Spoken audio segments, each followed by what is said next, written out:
નકલંક નારાયણ નારાયણ નારાયણ નકલંક નારાયણ નારાયણ નારાયણ નકલંક નારાયણ નારાયણ નારાયણ નકલંક નારાયણ નારાયણ નારાયણ નકલંક નારાયણ નારાયણ નારાયણ નકલંક નારાયણ નારાયણ નારાયણ નકલંક નારાયણ નારાયણ ભગવાન કી.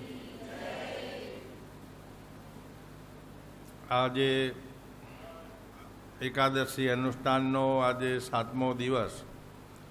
આપણે શ્રીમદ ભાગવત દશાવતાર કથાનું એક અવતારનું વર્ણન કરતાં કરતાં આપણે રામા અવતાર 7મો અવતાર ભગવાનનો, રામ કૃષ્ણ બુદ્ધ ને નિષ્કલંકી, એમ ભગવાનના 10 અવતારનું વર્ણન એટલે દશા અવતારની કથા. અરે અરે ભગવાનના ચરિત્રોનું વર્ણન. દશરથ રાજાને પુત્ર નહોતા, અરે એટલે દશરથ રાજા ગુરુ વશિષ્ઠ મુનિને પૂછે છે. તઈ ગુરુ વશિષ્ઠ મુનિ એનો જવાબ આપે છે કે પુત્ર કામેષ્ટિ યજ્ઞ કરો તો એમાં અગ્નિદેવ યજ્ઞ કુંડમાંથી પ્રગટ થશે ને તમને ખીરનો કટોરો દેશે રાણીઓને. એ ખીર ખાશે તો કૌશલ્યાને એને ગર્ભ રહેશે તો ભગવાન દીકરો દેશે એમ. પણ પુત્ર કામેષ્ટિ યજ્ઞ કરવા માટે અનેક ઋષિઓને બોલાવીએ. અરે અરે એ ઋષિઓના તપના પ્રભાવથી એ બધા યજ્ઞ કુંડમાં આહુતિ આપે ઓએ મંત્રોની, અને મંત્રોમાં એવી શક્તિ હોય કે યજ્ઞ કુંડમાંથી એ દેવ પ્રગટ થાય. એમાં કે શૃંગી ઋષિની ખાસ જરૂર પડશે. હા શૃંગી ઋષિ જો આહુતિ આપશે તો જ તમારો પુત્ર કામેષ્ટિ યજ્ઞ સફળ થશે, એમ વશિષ્ઠ મુનિએ સલાહ દીધી. હા હવે શૃંગી ઋષિ એટલે મહાન યોગી ઋષિ. શાસ્ત્રોમાં એવું વર્ણન છે કે શૃંગી ઋષિ જન્મ્યા પછી એને સ્ત્રીના દર્શન જ નહોતા કર્યા, અને બાજુના જંગલમાં રહીને ઘોર તપસ્યા કરતા. વાહ વાહ એના કોઈને દર્શન કરવા હોય ને તો દર્શન કોઈ ના કર્યા કે એટલી બધી શૃંગી ઋષિનો પ્રભાવ હતો. હવે એ શૃંગી ઋષિને અહીંયા યજ્ઞ મંડપમાં લઈ આવવા એટલે અશક્ય હતું. હા એ એની આ પર્ણકુટી બાંધેલી હોય, એમાં આખો દિવસ ભગવાનનું ભજન ને ધ્યાન કરે. દશરથ રાજાએ ઢંઢેરો પીટાયો કે શૃંગી ઋષિને જે અહીંયા અયોધ્યામાં લઈ આવે અને યજ્ઞ થાય, એ યજ્ઞમાં જો શૃંગી ઋષિ આવે તો એને મોં માગ્યું ઇનામ દેવામાં આવશે. વાહ વાહ કોઈ તૈયાર થયું નહીં. શૃંગી ઋષિના દર્શન માત્ર દુર્લભ હતા. એક વેશ્યા તૈયાર થઈ, એને બીડું ઝડપ્યું કે શૃંગી ઋષિને હું અહીંયા યજ્ઞ મંડપમાં લઈ આવીશ. એ વેશ્યા જંગલમાં ગઈ. શૃંગી ઋષિની જ્યાં ઝૂંપડી હતી એના સામે એક ઝાડ ઉપર ચડી અને શૃંગી ઋષિની આખા દિવસની દિનચર્ચા જોઈ એને. હા વાહ વાહ શૃંગી ઋષિ સવારમાં વહેલા ઉઠી બાજુની નદીઓમાં સ્નાન કરે અને પછી આખો દી ઝૂંપડીની અંદર ભજન કીર્તન ને ધ્યાન કરે. ફક્ત બપોરે 12 વાગે જ ઝૂંપડીમાંથી બહાર નીકળે. હા અને 12 વાગે નીકળે એટલે એ ઝૂંપડીની બારે એક લીમડાનું ઝાડ હતું. હા એ ઝાડમાં લીમડામાં ગુંદર આવે. એ ગુંદરનો આમ સહેજ આમ જીભેથી આમ ચાટે ગુંદર, અને બસ આટલો જ એનો ખોરાક. પાછા એ ઝૂંપડીમાં જતા રહે. આ વેશ્યાએ જોયું. હા, અરે અરે. હવે શૃંગી ઋષિને યજ્ઞ મંડપમાં લઈ આવ્યા એટલે વેશ્યાએ વિચાર કર્યો કે જો જૈસા અન્ન લીજીએ ऐसा મન હોય, જૈસી પાણી પીજીએ ऐसी વાણી હોય. વાહ વાહ. એટલે ખોરાક ઉપર મોટો આધાર રાખે છે. આ શૃંગી ઋષિ કોઈ ખોરાક લે નહીં, ફક્ત એ ગુંદનો સહેજ જીભેથી હબડકો લઈ અને પાછા પોતાની પર્ણકુટીમાં જતા રહે. આ વેશ્યાએ જોયું એટલે વેશ્યાએ બીજે દી શું કર્યું કે એની ઇન્દ્રિયો બધી વાસનામય થાય, લોલુપ થાય, એટલે એવો ખોરાક હું એને ખવડાવું જેથી કરીને શૃંગી ઋષિ અહીંયા કને માનવ વચ્ચે આવવા તૈયાર થાય. એટલે વેશ્યાએ હે તે શીરો લાપસી બનાવી એકદમ સ્વાદિષ્ટ, અને એ લીમડામાં જ્યાં શૃંગી ઋષિ હબડકો મારતા ગુંદ કને ત્યાં લાપસી ચોડી દીધી.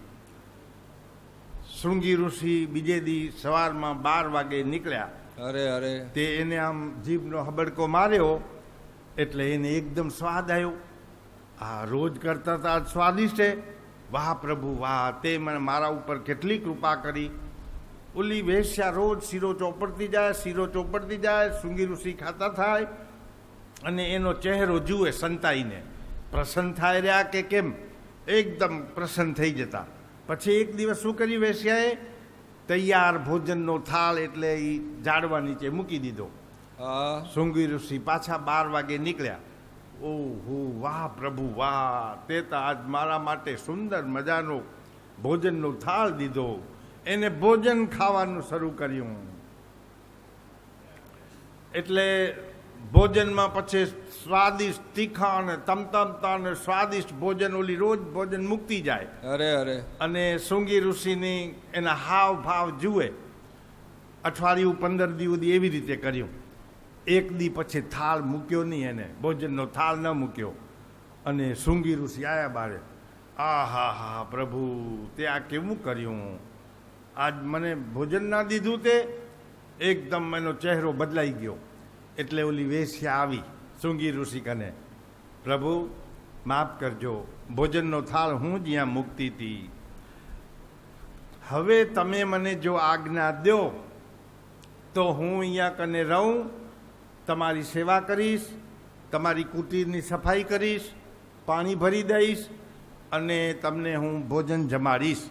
વાહ વાહ. આવી બધી સેવા કરી. એટલે શૃંગી ઋષિ કે ભલે ભલે, મને જરૂર જ છે. જેના દર્શન કરવામાં દુર્લભ હતા એને આ વેશ્યાને સેવા માટે રાખી. ધીમે ધીમે એવા બધા ભોજનના પદાર્થ જમાડ્યા શૃંગી ઋષિને કે એની ઇન્દ્રિયો બધી લોલુપ થવા માંડી. પછી વેશ્યાએ એક પ્રસ્તાવ મૂક્યો શૃંગી ઋષિ આગળ. અરે. કે તમે કહો તો હું તમારા પગ દબાવું, તમે રોજ ધ્યાનમાં બેસીને થાકી જતા હશો. હા હા ભલે. ધીમે ધીમે પગ દબાવે, હાથ દબાવે, માથું દબાવે. એમ કરતા કરતા મિસિસ શૃંગી ઋષિ થઈ ગઈ. અમને પડી, ફુલાર કરી લીધા અને આ બાઈને એના હાથે લગ્ન કરી લીધું શૃંગી ઋષિએ. જેના દર્શને દુર્લભ હતા એ આ વિષય વાસનામાં ફસાઈ ભોજનમાં એવું ભોજન બધું તામસી ભોજન ખાઈ અને એ આ બાઈ સાથે લગ્ન કરી લીધા. પછી એમ કરતા કરતા 1 2 3 છોરા થયા. તઈએ આ ઓલા ઢંઢેરો પીટાયો હતો દશરથ રાજાએ કે શૃંગી ઋષિને જે અહીંયા કને લઈ આવશે એને મોં માગ્યું ઇનામ દેવામાં આવશે. ત્યાં વેશ્યાએ બીડું ઝડપ્યું પણ એને સમય માગ્યો તો 2-4 વર્ષ લાગશે. કે ભલે લાગે પણ શૃંગી ઋષિ આવવા ખપે. 2-3-4 છોકરા થયા. પછી ખાવા પીવાનો બધો પ્રોબ્લેમ થવા માંડ્યો ને ઉબાજુ સંદેશો મોકલાયો કે હવે તમે યજ્ઞની તૈયારી કરો, હું શૃંગી ઋષિને અહીંયા લઈ આવું છું હવે રાજ દરબારમાં અને યજ્ઞમાં આહુતિ દેશે. દશરથ રાજાએ યજ્ઞની તૈયારી કરી. અનેક સાધુ સંતો ઋષિ મુનિઓને બોલાયા. યજ્ઞ શરૂ થયો અને આ વેશ્યા શૃંગી ઋષિને કહે છે હવે આ 3-4 છોરા થયા તે હવે આપણને ખાવા પીવાની બધી તકલીફ પડેલી તે દશરથ રાજા યજ્ઞ કરે છે, ચાલો આપણે ત્યાં જઈએ, દશરથ રાજા આપણા બધો બંદોબસ્ત કરી દેશે, હા વાહ વાહ જમવાનો ને બીજો ત્રીજો બધો મળી જશે, છોકરાઓને ભણાવવાનો ખર્ચો ને આ ને તે ને. તઈ દશરથ તૈયાર થયા શૃંગી ઋષિ. એક છોરું ખભે તેડ્યું હે, એક છોરું કાંખમાં તેડ્યું હે, 2-3 છોરા લઈ અને શૃંગી ઋષિ અહીંયા યજ્ઞ મંડપ થાયરો ને ત્યાં આવે રહ્યા. હા હા બધા ઋષિઓ કે છે આ હા હા આ શૃંગી ઋષિ, શૃંગી ઋષિના દર્શન જો દુર્લભ હતા એની આ દશા, એના છોરા ને આ ને તે ને બધા મસ્કરી કરવા લાગ્યા. શૃંગી ઋષિ નીચું જોઈ ગયા, એને ખબર પડી કે હું વિલાસી જીવન જીવ્યો, વેશ્યાના મોહમાં ફસાઈ ગયો અરે અરે અને આ બધી પલટન ઊભી થઈ ગઈ. પછી તો યજ્ઞ શરૂ થયો અને એટલે આ બધું હે ને એ પછી કરે. યજ્ઞ શરૂ થયો, યજ્ઞમાં શૃંગી ઋષિએ આહુતિ દીધી અને અગ્નિદેવ અંદરથી પ્રગટ થયા, ખીરનો કટોરો લઈ આવ્યા અને એ ખીરનો કટોરો વશિષ્ઠ મુનિને દીધો. દશરથ રાજા પૂછે છે કે આ ખીરનું શું કરવાનું? અડધો ભાગ કૌશલ્યાને ખવડાવો, અડધો ભાગ જે વધે એમાં પા ભાગ સુમિત્રાને અને પા ભાગ કઈને એમ એને બધાને વેચી દીધો. યજ્ઞ પૂરો થયો અને ઓલી વેશ્યાને દશરથ રાજાએ ખૂબ ધન દઈ દીધું. પછી દશરથ રાજાએ વિચાર કર્યો કે આપણું કામ થઈ ગયું, હવે શૃંગી ઋષિને હવે બંધનમાં નાખવા એ આપણને પાપ લાગે કે ચાલો પછી તો એની ઠેકડી ઉડાડી. એટલે શૃંગી ઋષિને જ્ઞાન થઈ ગયું અને એ બધું મૂકીને પાછા એ જંગલની અંદર તપસ્યા કરવા જતા રહ્યા. અરે અરે તો કહેવાનો અર્થ એ છે કે આહાર એટલે ખોરાક માણસને કેટલો એવો તામસી ખોરાક, તીખો તમતમતા સ્વાદિષ્ટ ભોજન લઈએ છીએ તો એના લીધે આપણું મન પરમાત્મા ભક્તિમાં લાગતું નથી.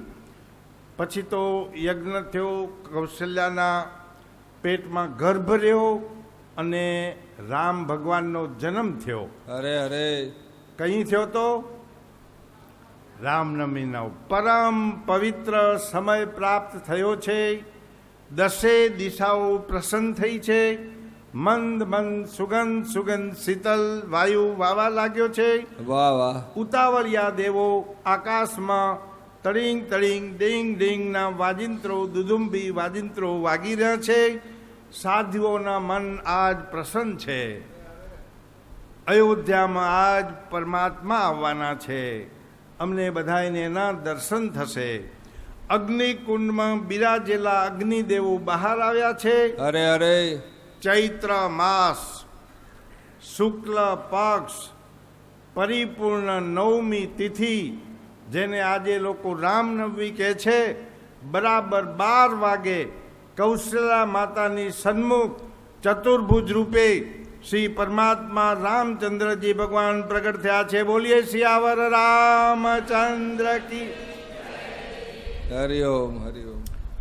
બધા જ પ્રસન્ન હતા. આખું અયોધ્યા શણગારી હતી. બધા જ પ્રસન્ન હતા. સૂર્યદેવ પણ એટલા પ્રસન્ન હતા, અરે અરે એને પણ રામ ભગવાનના દર્શન થયા.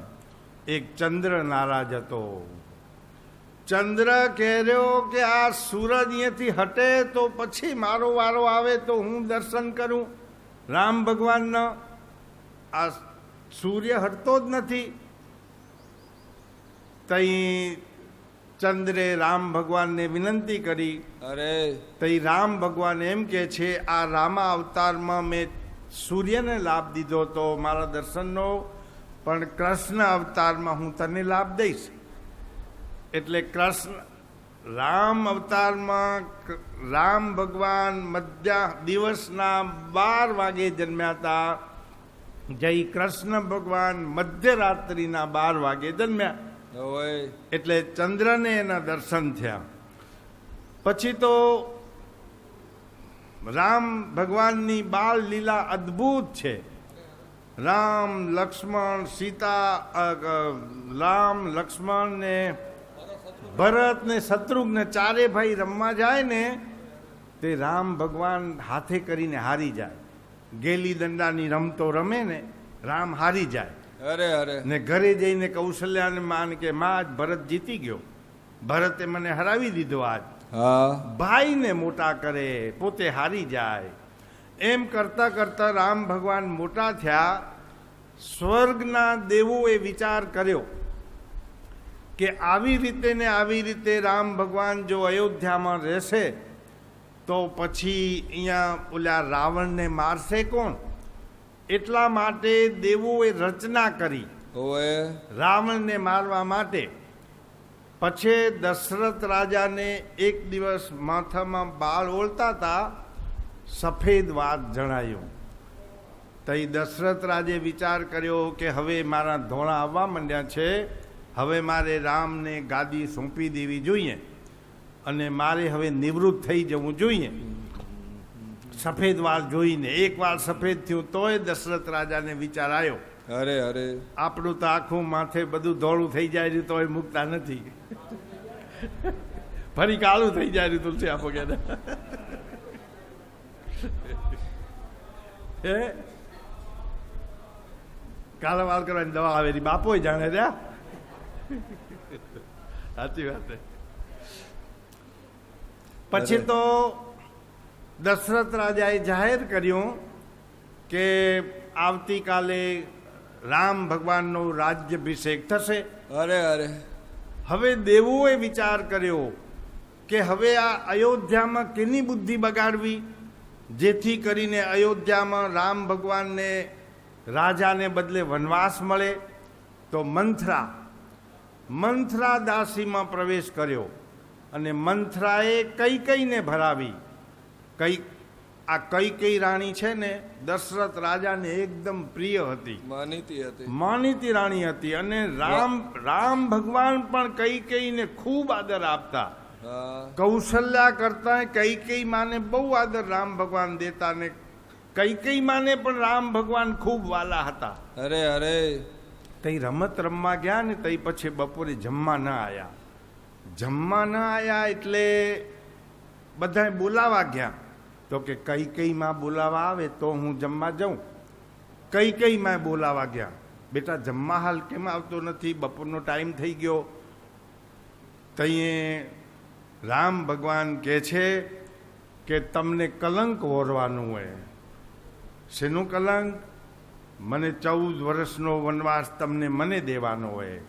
વાહ વાહ. કૈકેયીમાં કે ના, એવું પાપ હું નહીં કરું, 14 વર્ષનો વનવાસ હું નહીં દઉં.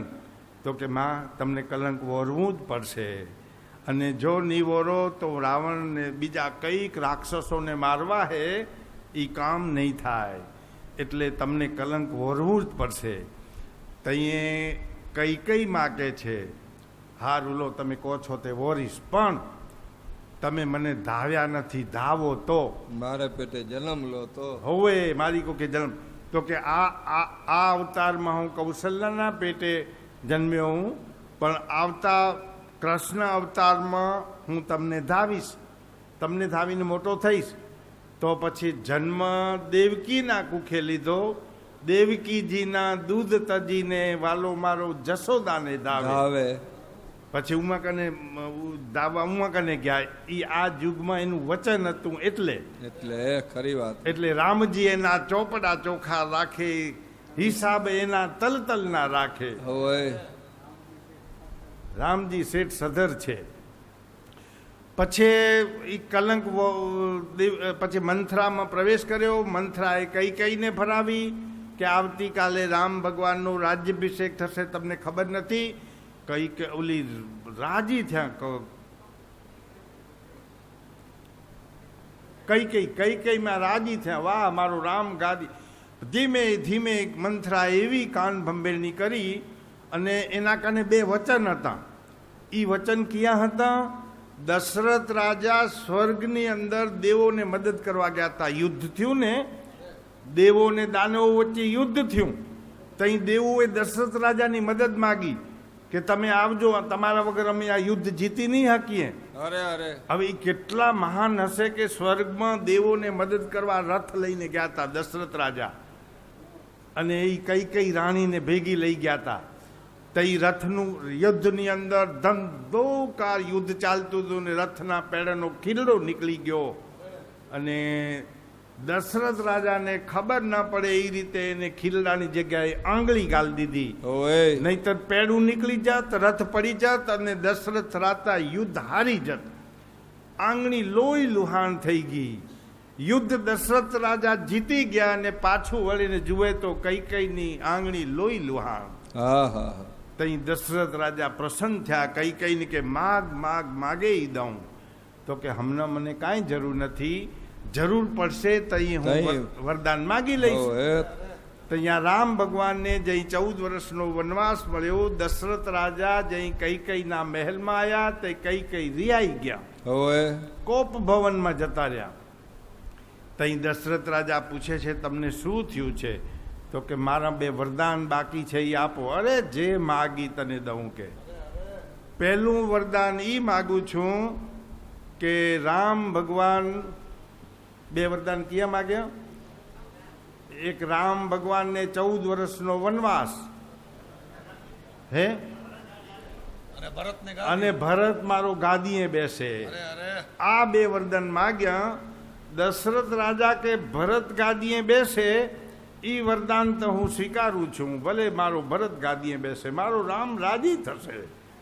રામ એમ જ કહે છે ભરતને ગાદીએ બેસાડો, પણ એને 14 વર્ષનો વનવાસ એ વરદાન તું પાછું ખેંચી લે. અરે અરે કઈ રાણી વરદાન ખેંચતા નથી અને દશરથ રાજા બેભાન થઈ ગયા.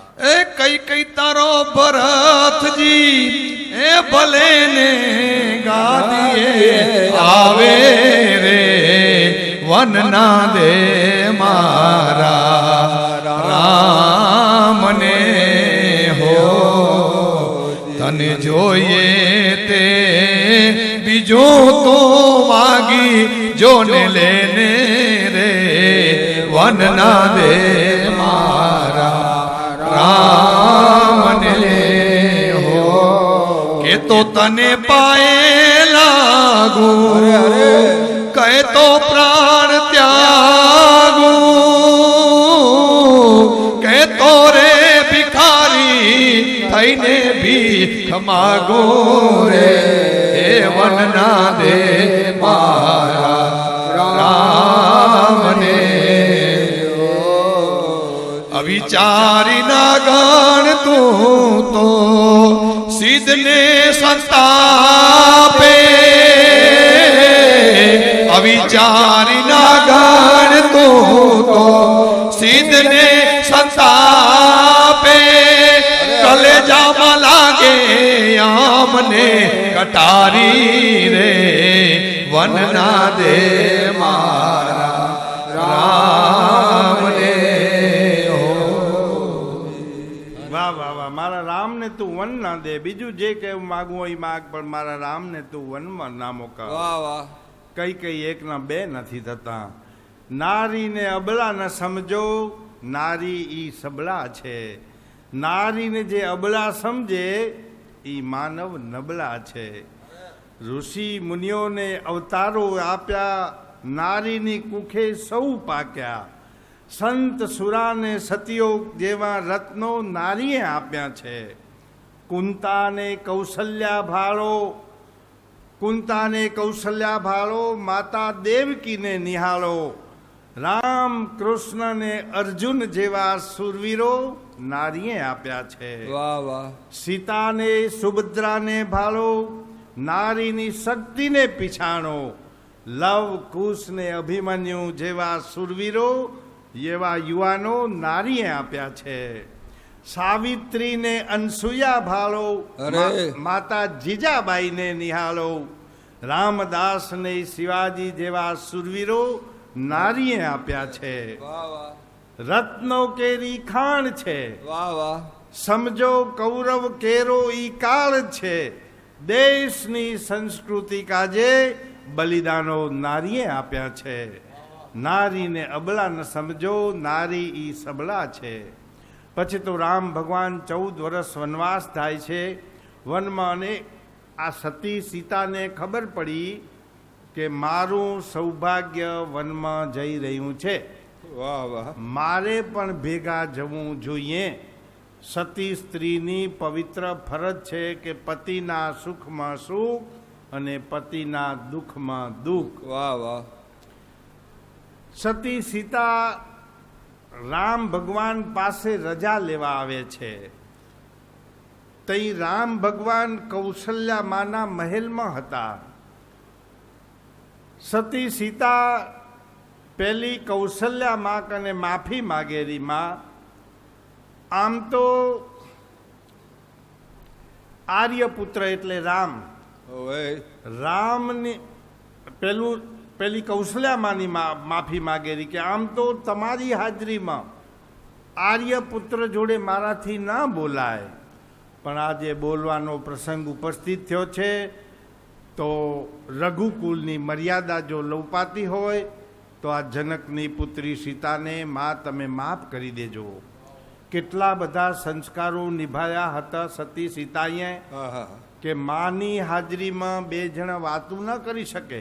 અરે અરે આપણી સમાજમાં પણ આવી મર્યાદાઓ હતી. હતી મને યાદ છે અમારી માતાઓને આમ જત્યું ને બાર ગામ ક્યાંક ગાડા જોડીને તે ઝાંપે ઉતરી જાય, ઝાંપેથી હાલીને આવતા, ગાડામાં બે ના આવતા. એ શું કરવા અહીંયા એવું હતું? અરે તો એમ કે? મર્યાદા હતી ને. ગાડામાં ઝાંપે ઉતરી જતા એ મને યાદ છે. તો એ બધી ને એ સમાજની બધી મર્યાદાઓ હતી.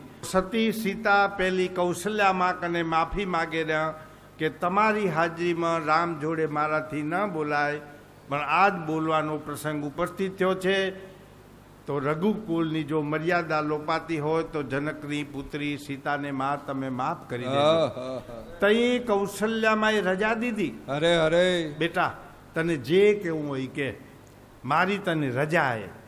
એટલે રજા દીધી. તઈ રામ ભગવાન હામું બોલ્યા, પ્રભુ મેં સાંભળ્યું છે તમે 14 વર્ષ વનવાસ જઈ રહ્યા છો. હા સીતે મને સાથે લઈ ચાલો ને. તઈ રામ ભગવાન ના પાડે રહ્યા કે 14 વર્ષનો વનવાસ દશરથ પિતાજીએ મને આપ્યો છે, તમને નથી આપ્યો.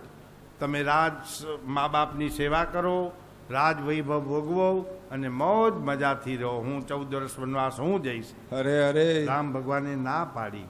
તઈ સતી સીતા એમ કહે છે, પ્રભુ તમે ના પાડશો તો હું વનમાં નહીં હાલું, પણ હું જો વનમાં નહીં હાલું તમારી જોડે તો જગતની બધી સ્ત્રીઓ મારી નિંદા કરશે, ઓએ દાખલો લેશે, મારો દાખલો લેશે, મારી ટીકા કરશે કે રામ ભગવાનને સતી સીતાએ સુખમાં સાથ દીધો, રાજ વૈભવ ભોગવતા હતા ત્યાં સાથ દીધો, પણ વનમાં જવાનું આવ્યું, દુઃખ પડ્યું તે રામ ભગવાન એકલા જ ગયા. સતી સીતાએ દુઃખમાં ભાગ ન પડાયો એમ જગતના બધાય લોકો મારી નિંદા કરશે. વાહ વાહ મારી નિંદા કરે એનું મને દુઃખ નથી, ભલે નિંદા કરે, પણ મને ચિંતા છે ભવિષ્યના ભારતની સ્ત્રીઓની. ભવિષ્યના ભારતની સ્ત્રીઓ મારો દાખલો દેતી થઈ જશે ઓવે કે સતી સીતા જેવી સન્નારીએ પતિવ્રતા ધર્મ નહોતો પાળ્યો. આયો, ખરી વાત હે. તો પતિવ્રતા ધર્મ આ ભારતની ભૂમિ ઉપરથી ભ્રષ્ટ થઈ જશે. વાહ વાહ ભવિષ્યના ભારતની સ્ત્રીઓની ચિંતા કરીને પણ પ્રભુ તમે મને સાથે લઈ ચાલો. કેટલા બધા સંસ્કારો નિભાવ્યા હતા. બંગાળની અંદર છે ને આજે લગ્ન થાય ને, બંગાળ રાજ્ય, એમાં અમુક વિભાગમાં આજે એવો દાખલો હોય, જ્યારે લગ્ન કરીને ઘરે આવે વરરાજા, સ્ત્રી લઈને ઘરે આવે કન્યાને લઈને, એટલે ઘરમાં આવતાની સાથે એને પાટલા ઉપર બેસાડે, એનું પૂજન કરે, ઘરના બધા એની આરતી ઉતારે, હા એને વંદન કરે. આજે એવો રિવાજ છે. એ લોકો એવું માને છે કે અમારા ઘરમાં લક્ષ્મી આવી છે. ખરી વાત છે. સ્ત્રીઓ લક્ષ્મીનું સ્વરૂપ બને, પુરુષો નારાયણનું સ્વરૂપ બને, તો ઘરમાં લક્ષ્મી નારાયણ જેવું જીવન બને. તો સતી સીતાને રામ ભગવાને જ્યારે મંજૂરી દીધી, તઈ સતી સીતા 14 વર્ષ રામ ભગવાન ભેગા સેવા કરી અને લક્ષ્મણને પણ સાથે મૂક્યા. જંગલમાં આગળ ગયા ને એટલે એક જગ્યા એવી આવી, લક્ષ્મણે ભાડું માગ્યું, હું તમારી સેવા કરું રહ્યો એનું ભાડું દો મને. રામ ભગવાન વિચાર કરી રહ્યા કે મારો ભાઈ કદી ભાડું ન માગે, આજે ભાડું માગ્યું. 1 મિનિટ ત્યાં ઊભા રહીને ધ્યાન કરીને જોયું તો એ ભૂમિ અપવિત્ર ભૂમિ હતી. અરે અરે ત્યાં સુંદ અને ઉપસંદ મહાન રાક્ષસ હતા, 2 હગ્ગા ભાઈ હતા અને હગ્ગા ભાઈ 2 ત્યાં કને લડાઈ કરી ઝઘડીને ત્યાં મૃત્યુ પામ્યા હતા. અને એમાં લોહીના બધા છાંટા બધા એ ભૂમિમાં પડેલા હતા. એટલે એ ભૂમિ એટલી બધી અપવિત્ર હતી, એ ભૂમિનો પ્રભાવ પડ્યો. એટલે લક્ષ્મણે ભાડું માગ્યું કે હું તમને સેવા કરું રહ્યો, મને ભાડું જોઈએ. કે રામ ભગવાન કે મારો ભાઈ કદી ભાડું ન માગે, આ ભૂમિ એવી છે. અરે અરે સારું સારું, તારું ભાડું થાય હું દઈ દઈશ, જરીક આગળ હાલ. એમ કરીને થોડાક આગળ ગયા ને લક્ષ્મણ પગે પડ્યો, પ્રભુ મને માફ કરો, મારી ભૂલ થઈ ગઈ, મેં સેવાનું ભાડું માગ્યું. ભૂમિ જતી રહી ને એટલે એ વિચારો બદલાઈ ગયા, હા, સમજણ આવી ગઈ. સમજણ આવી ગઈ. એટલે રામ ભગવાન કે કાંઈ વાંધો નહીં, જરીક પાછો આવ પાછો આવ. એમ કરીને પાછા એ ભૂમિમાં આવ્યા. એટલે જ્યાં બોલ શું વિચારે, ભાડું તો જોઈએ જ, ભાડું તો જોઈએ જ. કે તો કે આમ કેમ, તો કે આ ભૂમિ એવી છે. અને એવી ને એવી ભૂમિ કુરુક્ષેત્ર. ત્યાં કને જઈ શ્રવણ એના મા બાપને કાવડમાં બેસાડી અને 68 તીર્થની યાત્રા કરવા જતો હતો. ત્યાં કને એને કાવડ ઊભી રાખી, ત્યાં એને મૂકી દીધું. એને મા બાપને કે મને ભાડું જોઈએ, તમને 68 તીર્થની યાત્રા કરાવવા હાલું રહ્યો. એનું શું કે શ્રવણના માતા પિતા વિચાર કરે અમારો દીકરો કદી ભાડું ના માગે ને આજે ભાડું માગે રહ્યો. એને ખબર પડી કે આ ભૂમિ એવી છે, દયાહીન ભૂમિ. કુરુક્ષેત્રનું જ્યાં યુદ્ધ થયું હતું ને, 18 છોણી યુદ્ધ કૌરવ પાંડવનું, અરે અરે એ ભૂમિ નિર્દય ભૂમિ હતી, દયાહીન. એટલે તઈ શ્રવણના મા બાપ શું કહે રહ્યા, ભલે એને ખબર પડી ગઈ આ ભૂમિ એવી. એટલે તઈ કે ભલે ભલે બેટા થોડોક આગળ હાલ, તને ભાડું દઈ દેશો. ભાડું તો તારું થાય જ ને, આટલી બધી અમને સેવા કરીને ફરાવો રહ્યો દુઃખ વેઠીને, એટલે ભાડું તો દેવું જ પડે, પણ દઈ દેશું બેટા, થોડોક આગળ હાલ. કે દઈ કુરુક્ષેત્રની ભૂમિ આગળ જતા રહ્યા ને, મેં મારા મા બાપ કને ભાડું માગ્યું. કાવડ નીચે મૂકીને મા બાપને પગે લાગ્યો, વાહ વાહ વાહ. માં મારી ભૂલ થઈ ગઈ, મેં ભાડું માગ્યું તમારી કને. બેટા તારો વાંક નથી, એ ભૂમિ એવી હતી, નિર્દય હતી, દયાહીન, એટલે તે ભાડું માગ્યું. રામ ભગવાન 14 વર્ષ જ્યારે વનવાસ જાય છે, પછી લંકા ઉપર એક વખત એવું બન્યું, વેલ નીચે રામ અને સીતા બંને આમ પગ લાંબા કરીને બેઠા હતા. એટલે 2 વચ્ચે વાદ થયો. સીતા કે મારા પગ રૂપાળાય, રામ ભગવાન કે મારા પગ રૂપાળાય. 2 વચ્ચે વાદ થયો. તઈ હવે એનો ન્યાય કોણ કરે? અરે અરે બાજુમાં લક્ષ્મણ હતો, એને બોલાયો. લક્ષ્મણને કે અમારા બેનો વાદ થયો છે, તું ન્યાય કરી દો. સીતામાં એમ કે છે કે મારા ચરણ રૂપાળા હે, ને રામ ભગવાન કે છે મારા ચરણ રૂપાળા. ચરણ એટલે પગ. તઈ લક્ષ્મણ વિચાર કરે રહ્યો કે હું સીતામાના ચરણ રૂપાળા છે એમ કહીશ તો રામ ભગવાનને ખોટું લાગશે. રામ ભગવાનના ચરણ રૂપાળા છે એમ કહીશ તો સીતામાને ખોટું લાગશે. લક્ષ્મણ વિચાર કરીને કહેર્યો કે આ ચરણ થકી આ ચરણ રૂપાળા છે અને આ ચરણ થકી આ ચરણ રૂપાળા છે. સમજણ પડી? આચરણથી બધું રૂપાળું છે. જીવનમાં આચરણમાં મૂકશું તો એટલે કે સીતામાના ચરણ થકી રામના ચરણ રૂપાળાય, રામના ચરણ થકી સીતાના ચરણ રૂપાળાય, અરસપરસ. અરે અરે પછી તો લંકા ઉપર વિજય મેળવવો ને એ બહુ કઠિન કામ હતું. રામેશ્વર અને રામ ભગવાન જોડે સેના બધી વાનર સેના હતી, અને લંકા ઉપર વિજય મેળવવો. રામેશ્વર, આજે જે રામેશ્વરનું મોટું શિવ ભગવાનનું મંદિર છે, ત્યાં કને વિચાર કર્યો કે હવે આપણે અહીંયા કને વિજય થાય, વિજય માટે આપણે યજ્ઞ કરીએ, અરે અરે જેથી રાવણ ઉપર આપણે જીત મેળવીએ. અંગદને વાત કરી કે આપણે અહીંયા કને યજ્ઞ કરવો છે. એ યજ્ઞમાં ભૂદેવ આવે, બ્રાહ્મણ આવે અને આપણને આશીર્વાદ આપે કે લંકા ઉપર તમારો વિજય થશે લડાઈમાં. હવે એના માટે યજ્ઞાચાર્ય જોઈ, યજ્ઞ કરવા વાળો. અરે અરે તો એ રામ ભગવાન કહે છે અંગદને, યજ્ઞાચાર્ય મારે એવો જોઈએ, એક શરીર બ્રાહ્મણનું હોય, ચારે વેદોનો જાણકાર હોય અને શિવનો ઉપાસક હોય. આ ત્રણ ગુણ જેનામાં હોય એવો યજ્ઞાચાર્ય ગોતી આવો. અંગદ કહે છે એવો યજ્ઞાચાર્ય તો એક રાવણ છે. રાવણ બ્રાહ્મણનું શરીર છે, વેદોનો જાણકાર છે અને શિવ ભગવાનનો ઉપાસક છે.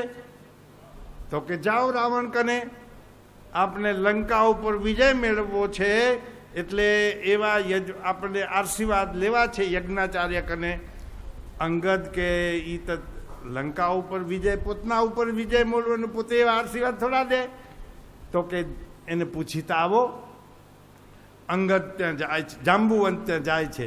અરે અરે જાંબુવંતને રાવણ બહુ જ આદર આપતો.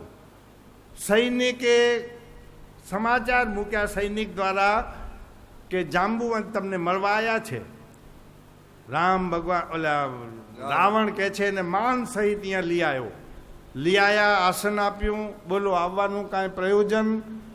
તો કે મારી પાસે 2 રાજકુંવર છે, એને યજ્ઞ કરવો છે, એના માટે યજ્ઞાચાર્ય જોઈએ છે, અને યજ્ઞાચાર્ય તરીકે તમારી પસંદગી કરી છે.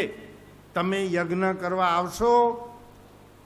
રાવણ પૂછે છે યજ્ઞનો ઉદ્દેશ શું છે એ મને કહો. અરે અરે યજ્ઞનો ઉદ્દેશ એ છે કે લંકા ઉપર વિજય મેળવવો છે, લંકામાં યુદ્ધ કરવું છે, અને એના માટે વિજય મેળવવા માટે અમારે યજ્ઞ કરવો છે, નવચંડી યજ્ઞ. તો રાવણ કહે છે ભલે, ઈ તમારી જોડે 2 રાજકુંવર ઈ કોણ છે એ મને કહેશો? તો કે હા, અયોધ્યાના રાજકુંવર છે, રામ ને લક્ષ્મણ, અને ઈ લંકા ઉપર યુદ્ધ કરનારાએ અને યુદ્ધમાં વિજયના આશીર્વાદ લેવા માટે યજ્ઞ કરવો છે. રાવણ કહે છે મને મારા ગુરુએ કીધું છે ત્યાં સુધી અનુકૂળતા હોય તો યજ્ઞની ના ન પાડવી, યજ્ઞ કરવા જવાનું. એટલે મને બધી અનુકૂળતા હે, એટલે હું યજ્ઞ કરવા આવીશ અને આશીર્વાદ દઈશ. પછી અંગદ જાંબુવંત પૂછે છે યજ્ઞમાં સામગ્રી શું શું ખપશે? તો અમે બધી લઈ રાખીએ. તઈ રાવણ કહે છે તારા રાજકુંવર 14 વર્ષથી વનમાં ભટકે રહ્યા, એના કને સામગ્રી હશે શું? પણ યજ્ઞાચાર્યની ફરજ છે કે યજમાન પાસે જો પૂરતી સામગ્રી ન હોય તો યજ્ઞાચાર્યએ લઈને આવવી. એટલે જે સામગ્રી ખપશે એ બધી હું લઈ આવીશ. એક તો સામગ્રી ઈ ખપશે કે યજ્ઞ પરિપૂર્ણ ત્યારે થાય, સ્ત્રી અને પુરુષ બંને દંપતી જો યજ્ઞની અંદર આહુતિ આપે તો જ યજ્ઞ પરિપૂર્ણ થાય. હવે રામ ભગવાનની સ્ત્રી સીતા તો હતી નહીં, એ તો રાવણના તાબામાં હતા, અશોક વાટિકામાં. એટલે આને રાવણે શું કીધું કે યજ્ઞની સામગ્રી જે જોઈશે હું લેતો આવીશ.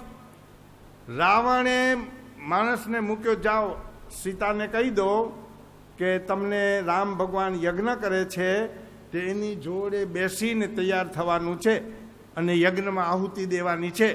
અને તમારી છુટ્ટી યજ્ઞ પૂરતી જ છે. પાછું અશોક વાટિકા જેલમાં પાછું આવી જવાનું છે. હવે બીજે દિવસે રાવણ બધી યજ્ઞની સામગ્રી લઈને અહીંયા રામેશ્વરના કિનારે દરિયા કિનારે આવે છે. રામ ભગવાન ઊભા થઈને રાવણને વંદન કરે છે.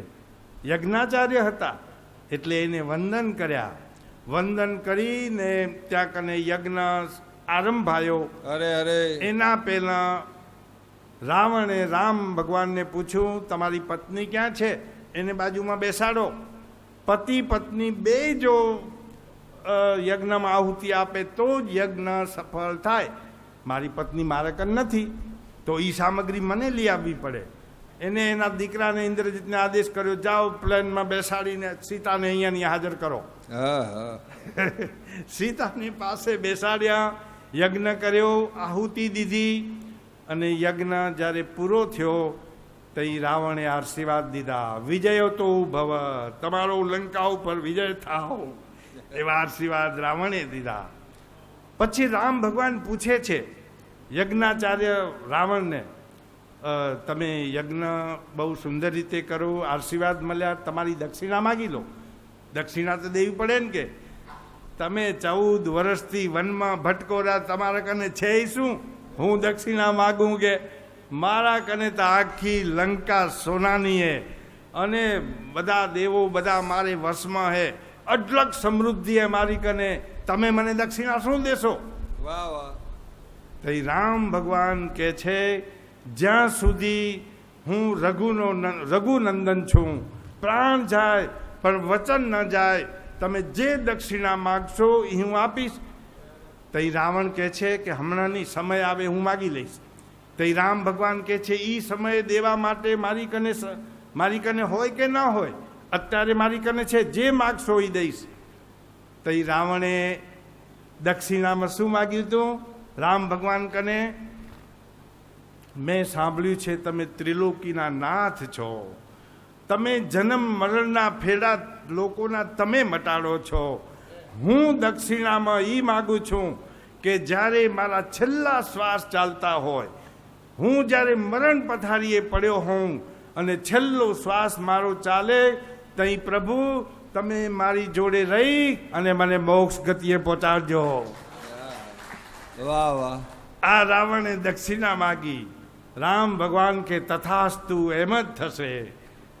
અને રામ ભગવાને એને દક્ષિણામાં એને મોક્ષ ગતિ રાવણને પણ અપાવી. ભગવાનના હાથે જેનું મોત થાય ને એનો ઉદ્ધાર જ થઈ જાય. હરણાકંસને માર્યો તો એનોય ઉદ્ધાર થઈ ગયો. જેને જેને ભગવાને માર્યા એનો ઉદ્ધાર થઈ ગયો. તો રામાયણની કથા અદ્ભુત છે. જઈ લક્ષ્મણને જઈ બાણ વાગ્યું હતું ઇન્દ્રજીતનું, અને લક્ષ્મણ બેભાન થઈ ગયા હતા, તઈ રામ ભગવાન રડતા હતા. ઓય વૈદ્યને બોલાયા.